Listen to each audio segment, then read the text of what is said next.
ખરેખર મંદિર બનાવવાનો સંકલ્પ તો ભગવાન સ્વામિનારાયણનો છે કે આ પૃથ્વીમાં શુદ્ધ ઉપાસના અને માનવ જીવનનું ખરેખર સાત્વિક ફળ પ્રાપ્ત કરવા માટે મંદિરો બનાવ્યા છે.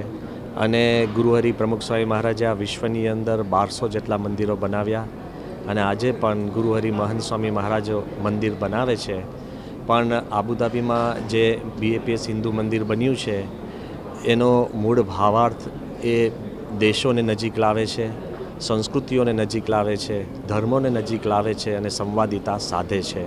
ખરા અર્થમાં માનવ જીવનનું જે ફળ છે આપણે સૌ હળીમળી અને સૌ રહી શકીએ અને આ જીવનનો વિકાસ કરી શકીએ એ ભાવના છે.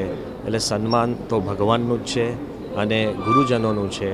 આપણે સૌ તો એક સામાન્ય નિમિત્ત છે. એવી ભાવના સૌના દિલમાં આવે એવી જ અમારી પ્રાર્થના છે.